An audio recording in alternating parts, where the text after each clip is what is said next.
Dear students, good afternoon everybody.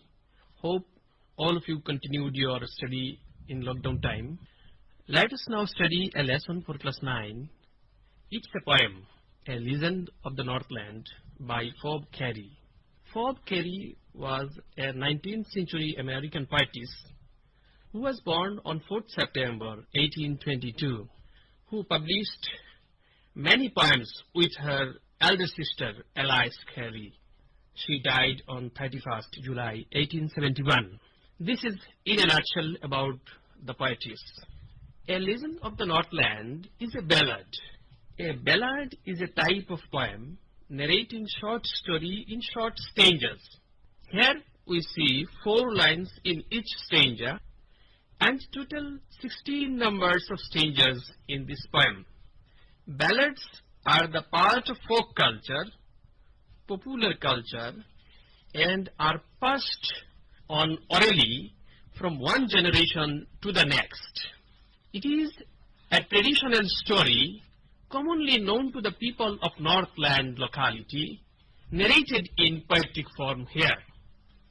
In our social life, we have so many stories which are told by the forefathers to the grandparents and then to the parents and elders, and thereby the children and the younger generation come to know them.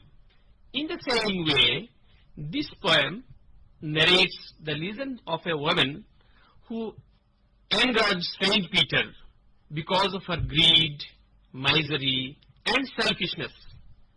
It was a popular story of the Northland. Now, we will discuss the poem with meaning of the difficult words, explanations, summary, and literary devices used in the poem. So, let's begin the poem. Stanza 1. Away, away in the Northland, where hours of the day are few, and the nights are so long in winter that they cannot sleep them through. Away means at a distance, to a distance, far, distant. It repeatedly used here to mean very distant and far away. That means not near, remote locality. In the same line, there is another important word, Northland.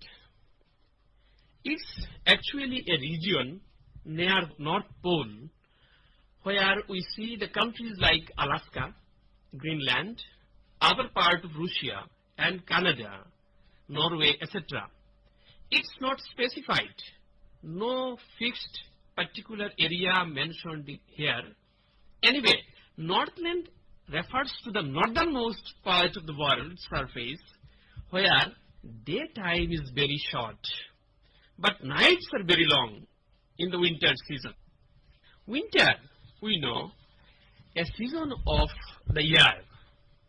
In our region, there are 6 seasons, my students, you know well: spring, summer, monsoon, autumn, pre-winter, which we call Hemantakal, and winter. But in English countries, there are 4 seasons: spring, summer, autumn, and winter only. But in the polar regions, there are only 2 seasons, summer and winter. Anyway, so this winter night, as described by the poetess here, is very long there in Northland. Northland refers to the northernmost part of the world surface where daytime is very short, but nights are very long in the winter season. It means the duration of day is very short and nights are too long. They refer to the people of that locality. Thus, in the first stanza, the poet says that the duration of day is very short in Northland and the nights are very long, due to which people cannot lay lying on the bed, sleeping through the whole night. People there sleep long and even complete their sleep, but night don't come to an end and remained continued and unfinished. Stranger 2, where they harness the swift reindeer to the sleezes when it snows, and children look like bear's cub in their funny furry clothes. They means the people of Northland. Harness means an equipment made of rope, belt, and some other things which is tied or fastened with horses or other burden-pulling animals used for drawing cars, etc.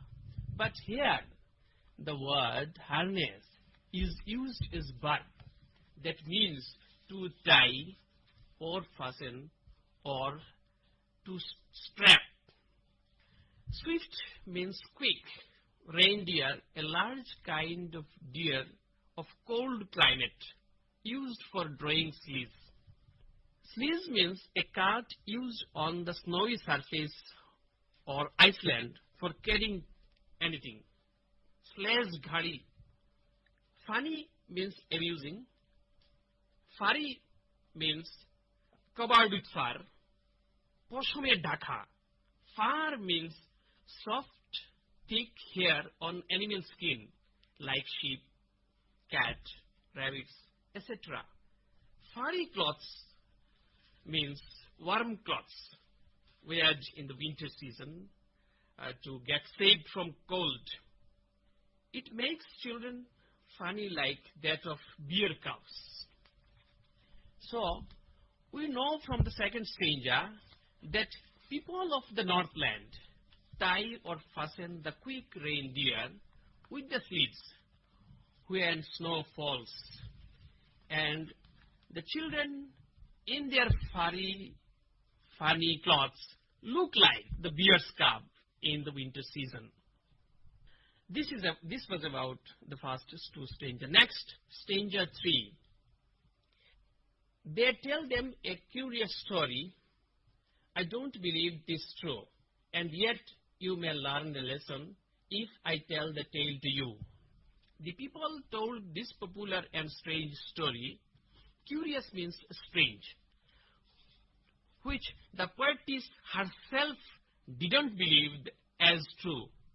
And yet, we the readers or the learners may get a lesson. That's why the poetess told the story. Stanza 4. Once when the good Saint Peter lived in the world below and walked about it, preaching just as he did, you know. Once good Saint Peter, saint means a holy man, and Saint Peter was an apostle of Jesus Christ. During his lifetime, once on his way of traveling around for preaching and teaching religion, that means giving religious lectures, and it was only the task of the saints, Saint Peter's. So what happened? In the course of his preaching travel? Let's see in the next stanza. Here actually the story starts. He came to the door of a cottage in traveling round the earth, where a little woman was making cakes and baking them on the hearth. The Saint Peter, in course of his religious journey, reached the door of a cottage. Cottage means small hut, small house, where a little woman was making cakes and baking them, that is, cooking them in the dry form in the oven, and cooking them in the fireplace, and keeping them on the stove. Next, stanza 6. And being faint with fasting, for the day was almost done, he asked her for her store of cakes to give him a single one. The saint was very weak due to hunger, as because he was fasting. Fasting means being without food and drink. And after day-long fasting, the saint was become weak, and that's why she asked that lady who was baking cakes to give only one cake from the store of her cakes. Next, stanza 7. So she made a very little cake, but as it baking lay, she looked at it and thought it seemed too large to give away. On request of the Saint Peter, the lady started making a little cake, but when it was put to bake, she found it too large to give away. Here we may get two ways. First, the woman herself thought that the cake was so big, which she cannot offer it to others. Secondly, woman originally prepared a very small cake, but supernaturally, maybe it became too large. After that, the lady found it large size and cannot control her greed, loop, and made up her mind, সিদ্ধান্ত নিল যে not to give it to the saint. Then next stanza 8. Therefore she needed another and still a smaller one, but it looked, when she turned it over, as large as the first had done. Again, when the lady found that the cake was so big, then she changed her decision and again started preparing preparing mixture to prepare another small cake. But what happened next? In the second time, again, that piece of cake also turned to a large one, as the first one had done. Next stanza 9. Then she took a tiny scrap of dough and rolled it flat and baked it thin as a wafer, but she couldn't part with that. Then again, in the third time, she took very little piece of mixture, very little piece of dough. Dough means thick, malleable mixture of flour, and rolled it again and again to make it too light, flat, as wafer, papuder moto halka. And then after getting it baked, again she found that yes, it's too big and enough, and she could not part with that too. Again she was not ready to give that last piece of cake to the Saint Peter. This repeated misbehavior of the lady made the saint very furious, very angry. Let's see what happened in the next stanza 10. For she said, my cake that seemed too small, when I eat of them myself, are yet too large to give away. So she put them on the shelf. In this stanza, the women put forward her self-argument to herself that when she take cakes, it found very small or in general size, but when she wanted to offer it to the saint, these cakes appeared to her very large in size, and that's why she cannot control her greed and misery, and unable to offer the cake to the Saint Peter. It makes the Saint Peter very angry. Then, next stanza 11, then good Saint Peter grow angry, for he was hungry and faint, and surely such a woman was enough to provoke a saint. This repeated misbehavior of the lady make the Saint Peter, hungry and weak Saint Peter, angry to the women. And next, in 12th stanza, and he said, "You are far too selfish to dwell in a human form, to have both food and shelter, and fire to keep you warm." Then the saint said to the lady, women, "You are far too selfish." She was very selfish, and such a selfish person does not deserve to live. Dwell means live in human form, as human being.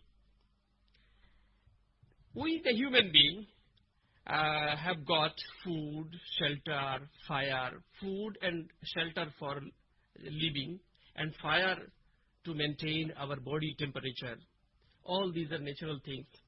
We need to share this natural gift with one another, as because men are social animal. We are made for one another. But lady was contrary to that, opposite to that human sense and values. Next, in stanza 13, "Now you shall build a bath too, as shall get your scanty food, by boring and boring and boring all day in the hard, dry wood." Then the saint cursed her, and to get turned her as barge, who will search very little quantity of food by boring and boring and boring, that means digging, making holes on the hard, dry wood.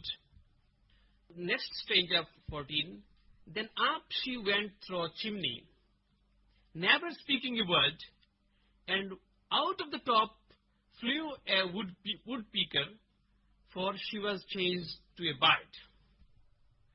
Immediately after the curse of the saint, without having any word, uttering any word, the lady went up through the chimney. Chimney means the passage of oven, through which smoke and heat air passed from fireplace, from hearth. And suddenly, when the lady went out through the chimney, turned into a woodpecker. In stanza 15, let's see, she had a scarlet cap on her head, and that was left the same. But all the rest of her clothes were burned, black as a coal in the flame. During her transformation from human being, from lady to a bird, that lady was earlier having a scarlet cap. Scarlet means bright red, ujjol lal borner cap on her head, tar mathay chilo, and that was left the same. It remained the same even after getting it changed, shape changing into a bird. But the rest of her body with the cloths burned in the flame and turned as black as coal. This is all about the story. This is all about the story and legend. Now in the concluding stanza 16, "And every country schoolboy has seen her in the wood, where she lives in the trees, till this very day, boring and boring for food."